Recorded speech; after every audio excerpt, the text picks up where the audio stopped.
မိုးတွင်းညတညရွာလေလန်းတွေကရေဆိုပြီးလိန်ကြီးကတိုးတိုးလေးတိုက်နေတယ်လေကွင်ဘက်မှာတော့ဖားအတန်တွေကြောက်လို့အပီးအထင်ကြီးပြီးညအရန်အေးဆက်နေတယ်ဥပထွန်းကလက်ကြိုက်တန်ပြီးတလုံးနဲ့ဒီညဖားရီထွက်တယ်သွားရိုက်မယ်လို့ပြောပြီးလေကွင်ဘက်ကိုထွက်သွားတယ်အောင်မင်းကလည်းစိတ်ဝင်စားပြီးငါလဲလိုက်မယ်ဥပထုံးလို့ပြောပြီးနောက်ကလိုက်သွားတယ်လေကွင်းနဲ့ဝင်လာတာနဲ့မြေကြီးတွေကရေပြည့်ပြီးတလန်းချင်းခြေတော့နစ်နေတယ်ဥပထုံးလာတော့အလေးအကျင့်ရှိတဲ့သူမို့ရှေ့ကတိတ်တိတ်လေးဆက်သွားနေတယ်ဒါပေမဲ့မိုးလဲမိတယ်မီလဲမလင်းလာတစ်ချိန်မှာအောင်မင်းမျက်စီလွဲသွားပြီးဥပထုံးကိုမမြင်တော့ဘူးဥပထုံးလို့ခေါ်ပေမဲ့အတန်မပြန်ဘူးအောင်မင်းကလေကွင်းအလဲမှာတယောက်သေးရောက်နေပြီးလမ်းပြောက်သွားပြီဆိုတာသိလိုက်တယ်သူတိုးတိုးလေးရေရွတ်တယ်ဟာတိုင်ပတ်ပြီ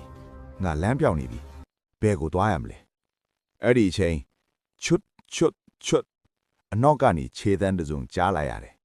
အောင်မင်းစိတ်ထဲမှာဥပထွန်းပဲဖြစ်မယ်လို့ထင်ပြီးဥပထွန်းလားလို့မထီဘူးခြေတန်းကပူနီးလာတယ်ချွတ်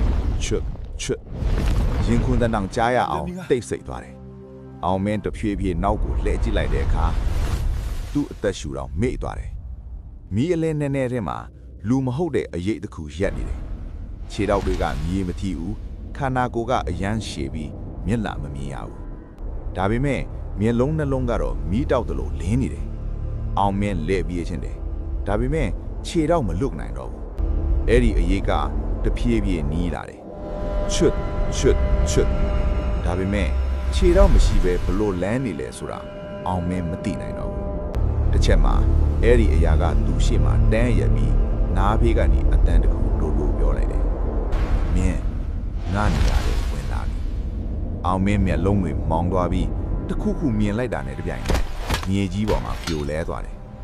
မနက်မိုးလင်းတဲ့အချိန်ရွာသားတွေကလဲကွင်းထဲမှာအောင်မင်းကိုတွေ့ကြတယ်သူကမတ်တက်ရနေပြီမဲ့မျက်လုံးတွေကမျက်နှာပြင်တစ်ခုကိုပဲကြည့်နေတယ်မပြောတတ်မလုပ်တတ်ကြောင်တောင်ထင့်နေတယ်အဲ့ဒီနေ့ကစပြီးအောင်မင်းဟာအရန်ကြောက်လန့်နေပြီးညဆိုမအိပ်နိုင်တော့ဘူးတခါတလေသူတိုးလေးပြောနေတတ်တယ်သူငါနောက်မှာရှိနေတယ်ခုနှစ်လက်လောက်အထိအောင်မင်းနေမကောင်းဖြစ်ပြီးအိမ်ထဲမှာပဲနေခဲ့ရတယ်ဒါပေမဲ့အဲ့ဒီနေ့နောက်ပိုင်းလေကွင်းထဲမှာညဘက်ချွတ်ဆိုတဲ့ခြေတန်းကတော့မပြောက်တော့ဘူး